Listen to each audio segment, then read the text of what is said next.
Bonjour à toutes et à tous, et bien bienvenue sur Figure Mandréenne, votre magazine YouTube de tous les jeudis à Saint-Mandrier.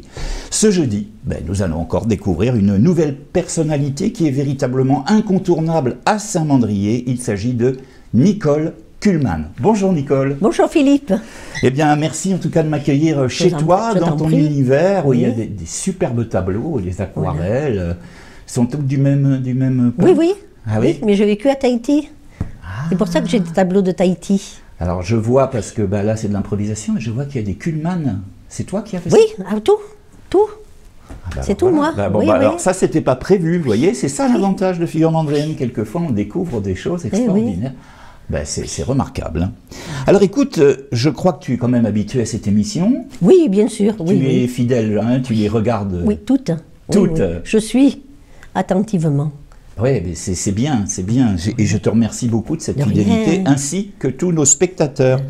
Alors, les questions sont toujours les mêmes pour mes invités. Ça permet donc de découvrir les figures mandréennes. Donc, tu es né où et quelles études as-tu faites?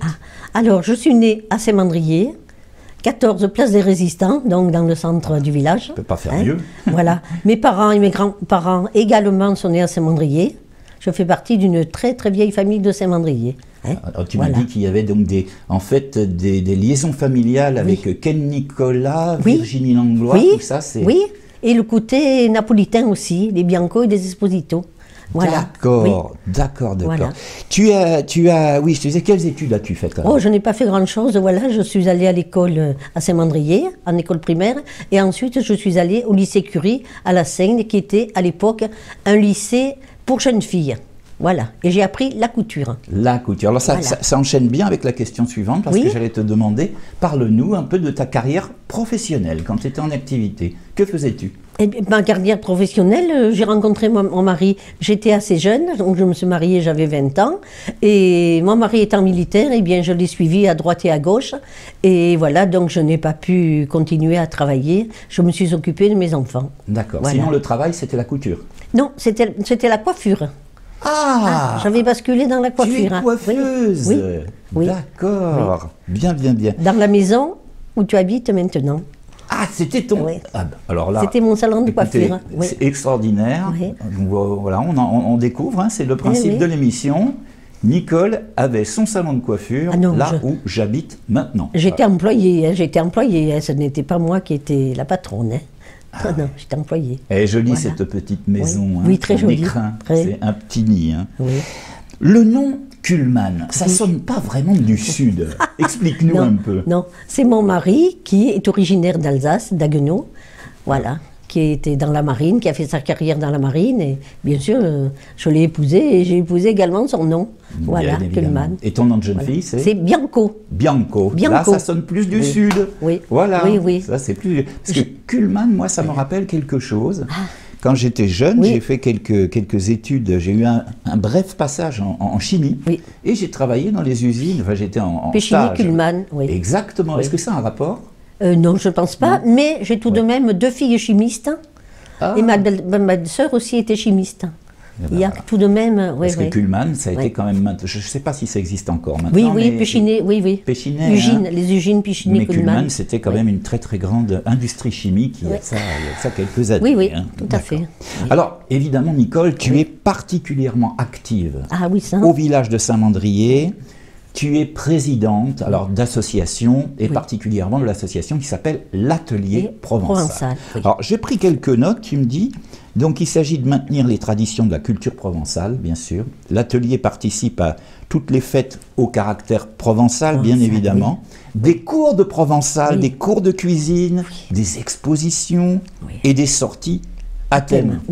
Alors, est-ce que tu peux nous dire quelques mots en provençal? Ça fera plaisir. Alors, que vais-je dire? Leu soleil mi fa cantar. Aujourd'hui, on peut en parler. Le soleil me fait chanter. Et je ne sais pas quoi dire. J'aurais dû préparer un petit poème ou quelque chose.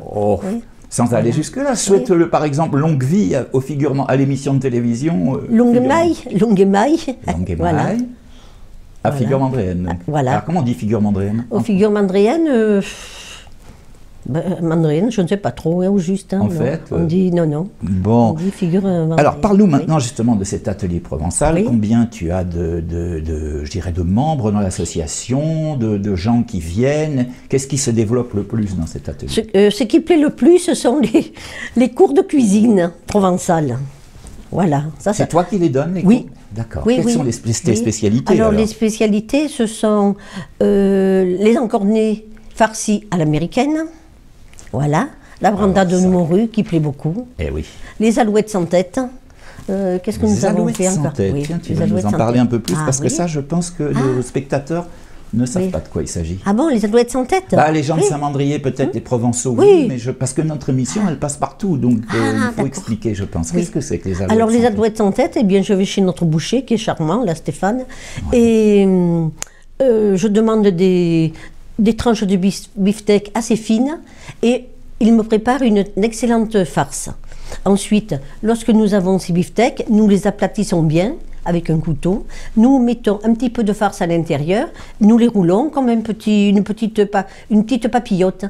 On les saucissonne, voilà. Nous préparons une sauce assez épaisse, une sauce tomate, bien relevée, bien assaisonnée et tout, et nous faisons mijoter pendant 2 ou 3 heures ces boulettes. Et voilà, notre plat, les alouettes sans tête. Pourquoi ça s'appelle l'alouette sans tête alors je ne pourrais pas vous dire. Parce qu'effectivement, là, tu me dis que c'est de la viande, en fait. Oui, tout à fait. Un volatile, non, pas du tout. Un volatile. Pas du tout, oui. Donc, en fait, donc, tu es une fine cuisinière. Alors, je ne donnerai pas l'adresse, c'est à Saint-Mandrier, mais en tout cas... On en a entendu beaucoup parler de la très bonne cuisine de Nicole. Ce sont surtout les encornets farcis à l'américaine là, qui plaisaient. Oui. Alors moi, je pêche les encornets. Oui. Je les pêche. Je vais un peu traîner des appâts, des turlutes. C'est comme ça. C'est ça, les turlutes, oui. Et puis, on chope l'encornet. Qu'est-ce que c'est bon. Alors, les tout petits, vous les faites frire. Hein? Oui. Les un peu plus gros, on les prépare en sauce. Et les vraiment gros, bien, on les farcit. Eh oui. Voilà. Les plus petits sont d'ailleurs les meilleurs, je trouve, personnellement. Oui, fria, oui. Il y a une saveur dans l'encornet, le petit encornet qui est... tout petit, oui. C'est les supillons, là, oui. Les supillons. Alors, tu as organisé également donc, des expositions. Tu es également, je crois, organisatrice de la fameuse fête de la Coucourde. Ah non, c'est pas moi. Non, c'est pas toi. Non. Moi, je participe, nous organisons un concours de cuisine, pour ainsi dire. Voilà. Chaque personne doit préparer un plat au choix, soit une entrée, soit le plat de résistance, soit un dessert. Voilà, les personnes sur la cuisine. Qu'est-ce que l'atelier provençal organise d'autre encore? D'autres là maintenant nous allons créer une section de généalogie lorsque les salles seront ouvertes, et nous allons ouvrir une petite bibliothèque. Voilà, pour les adhérents, tout simplement. Et voilà, ce sera un prêt de livres, des livres provençaux, de cuisine, de voyage. En cours de provençal, combien tu as d'élèves? Là, nous étions très très nombreux, mais bien sûr, les personnes âgées sont décédées. Mais le professeur est cigale d'or. Il parle merveilleusement bien. Voilà, il est très bavard, mais... est très cultivé et tout, il nous apporte beaucoup. Évidemment. Donc tu as combien dans chaque catégorie dans ton atelier, alors en cuisine en cuisine, je ne peux pas prendre plus de 20 personnes, vu la salle. Je pourrais faire ça en 2 fois. Alors on va peut-être le dire à nos spectateurs, ça se passe où? Ça se passe à l'Ermitage. À l'Ermitage, donc dans le restaurant, la petite cuisine là qu'il y a, donc je ne peux pas prendre plus. Donc la plupart des activités de l'atelier provençal se déroulent à l'Ermitage? Non, pas du tout. Il n'y a que... On va le dire. Je t'écoute. Oui, alors voilà, le cours de cuisine se passe à l'Ermitage puisqu'il y a la gazinière, il y a l'évier, enfin la table et pour recevoir, préparer les plats et tout, le frigidaire, tout ça. Tandis que les autres activités se passent à la salle des Jardins d'Hydra. J'ai la salle des Jardins d'Hydra le jeudi soir de 18h à 20h tous les jeudis. Voilà. Donc tout se passe là. Sauf peut-être en ce moment avec ce couvre-feu. Comment on va faire? Il y a une année que, voilà, on ne fait rien. On attend. Combien compte de membres ton association? 90. 90 dans tous les ateliers répartis? Oui. On peut faire un petit peu le distinguo. En cuisine, tu m'as dit pas plus de 20? Pas plus, non. En cours de provençal, il y a quoi? On est 4 ou 5 maintenant, il y a plus grand monde. Oui. Et puis les autres activités, les expos, Les exposants, eh bien, pareillement, c'est diversifié. Qu'est-ce que j'ai? 20, 30 personnes maximum. C'est en fonction des salles, donc de la salle. Donc, encore, je suis bien j'ai la chance d'avoir 2 grandes salles, hein, soit à l'Ermitage, soit à l'ancien restaurant scolaire. Hein. Oui, voilà. oui. Qui sert d'ailleurs en ce moment pour faire les conseils municipaux. Et oui, puisqu'on peut rentrer d'un côté, sortir de l'autre, ce qui n'est pas évident dans toutes les salles. Voilà, il répond aux normes actuelles du couvre-feu et peut-être du confinement à venir. Hein, parce que ça, demain, je dis demain parce que nous enregistrons le mercredi, mais là, en fait, vous regardez, nous sommes jeudi, donc tout à l'heure, on sera fixé. Voilà. Et ça fait combien d'années que tu diriges cet atelier provençal? J'ai pris la suite de Madame Argence, qui est décédée, je pense, en 2002, 1 an ou 2 après. Le maire m'a demandé si je voulais prendre la suite, au moins pour les expositions. Et puis, de fil en aiguille, nous avons organisé des sorties, voilà. Oui, il y a les sorties aussi à l'atelier provençal. Ah oui, il y a beaucoup de sorties. Vous avez fait des voyages à Procida? Oui, à Procida. En Italie, mais vous avez fait d'autres voyages? Oui, en Grèce. Nous avons fait la côte amalfitaine, nous sommes allés à Barcelone plusieurs fois, en Andorre. Et ça regroupe à peu près combien de personnes, un voyage organisé? 30. Pour Procida, 40 personnes. Oh, ça demande une grande logistique, une préparation. Beaucoup de travail. Beaucoup de travail, parce que... Je suis bénévole, Et oui, il faut le souligner, Nicole est quand même bénévole et dirige cet atelier provençal. On t'entend d'ailleurs des fois sur notre radio Top FM aussi, quand Christian Vidal vient, tu es souvent invité sous le kiosque pour dernièrement... Pour la remise des prix, voilà. Le gros travail, c'est le concours de crèche. Voilà, il y a eu le concours de crèche, il y a eu le concours des illuminations, qui est remarquable cette année à Saint-Mandrier, il faut le souligner également. Quelle est la journée type de Nicole Kuhlmann? Tu te lèves, que fais-tu? Je me prépare, le lundi j'ai la couture, le mardi j'ai le patch, le mercredi j'ai la peinture sur porcelaine, le jeudi soir j'ai le cours de provençal, voilà, et le vendredi, samedi, dimanche, je suis à la maison. C'est une vie bien active, bien remplie. Bien remplie. C'est intéressant, et c'est peut-être un conseil qu'on peut donner aux personnes qui sont maintenant, qui ne sont plus en activité.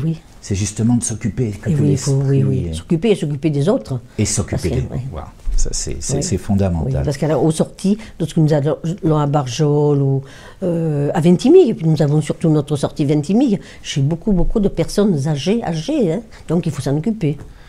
C'est remarquable, remarquable et je pense qu'on peut te remercier vraiment. Je le fais volontiers, je suis Saint-Mandrier. C'est pour les autres, tout ce qui est associatif, c'est finalement pour les autres. Et ce que tu fais là, c'est quand même un bel élan. Voilà. C'est très bien. Si tu n'avais pas été donc une maman, si tu avais dû faire un métier, quel métier aurais-tu aimé faire? Dans la couture, la mode de la couture. La mode de la couture. Créer des vêtements? Oui. Tu dessines tellement, voilà, j'ai été surpris. On va regarder tout à l'heure quelques petites images, parce que là, franchement, tes travaux sont remarquables. J'ai pris des cours aux Beaux-Arts pendant des années. Ceci explique cela, parce qu'il y a quand même des éclairages, du relief. Là, j'en ai un qui est très beau, que j'aime beaucoup, le port de Saint-Mandrier, là. On va les regarder en détail. Alors les aquarelles, là où est mon père sur le bateau. On va les regarder en détail. Dans le montage. Ça a encore été, Voilà. Pour conclure, parce que le temps passe vite, il y a 2 questions traditionnelles dans cette émission, qui sont: qu'est-ce que tu aimes le plus et qu'est-ce que tu détestes le plus dans la vie? Et là, ma foi, j'aime beaucoup de choses. Justement, partageons-les. J'aime beaucoup de choses, donc la peinture sur porcelaine, l'aquarelle, beaucoup. J'aime beaucoup l'aquarelle, Et puis ce que je déteste le plus... Pas grand-chose que je déteste, non. Sur le plan humain, qu'est-ce que tu aimes, qu'est-ce que tu détestes? Non, non. Je suis très souvent chez moi, et non, je ne vais à nulle part, à part mes activités, là, non. C'est déjà énorme. Et puis, nous avons notre section randonnée, là. Nous avons arrêté pendant 2 ou 3 ans, mais nous allons reprendre, là. Après ce confinement, on a besoin d'évacuer. On va en avoir bien besoin. Nous faisions de superbes randonnées dans le centre-Var. Mon mari et un de ses copains s'en occupaient, qui est décédé malheureusement. Mais on faisait de belles sorties le long de l'Artubie, tout ça. Là. Dans et ça, sites, on peut s'y inscrire? Est-ce que nos spectateurs peuvent s'inscrire? Oui. Comment fait-on pour te contacter? Eh bien, il me suffit de me téléphoner, mais pas sur le portable. Pas sur le portable, il ne passe pas. On marquera le numéro de fixe, le 04. On le 22, oui. Il va s'inscrire sous votre écran. Oui. Donc, vous contactez Nicole Kuhlmann si vous souhaitez vous inscrire à un des ateliers de le cours de cuisine ou provençal. Oui. Nicole, si tu as un message à faire passer à nos spectateurs, un message de n'importe quelle origine, qui sort de ton cœur, eh bien, tu regardes cette caméra-là et tu fais passer ton message. Mais je souhaite une bonne année et surtout une bonne santé à tous nos adhérents et à tous les mandriens, anciens et nouveaux à Saint-Mandrier, car il y en a beaucoup, des nouveaux. La même chose en provençal? Je ne sais pas, hein. Non, je pas préfère facile. pas. Non. On se lance pas? Non. Bon, c'est pas grave. Je ne suis pas trop douée en langue provençale. J'ai pas trop. Non. Ah, moi je pensais que tu le parlais couramment. Je le lis. Ah, c'est déjà. Je le lis couramment, mais pour le parler, je n'ai pas l'occasion de parler. À part le cours, on n'a pas l'occasion. Du tout. Il faut maintenir ces traditions des langues régionales. Tout à fait. C'est important. Parce que le provençal, c'est une langue, une petite langue, mais c'est une langue, ce n'est pas un patois. Hein. C'est une petite langue. Oui. J'ai entendu l'autre jour, quand nous étions sous le kiosque avec Christian Vidal, il y a eu un monsieur, je pensais peut-être le professeur. Oui, c'était Claude. Qui a raconté l'histoire de la crèche, l'histoire du rabbi. L'histoire, hein, c'est beau, hein. Et c'est très beau, ça sonne évidemment. C'est coloré. Avec l'accent et tout, Très bien.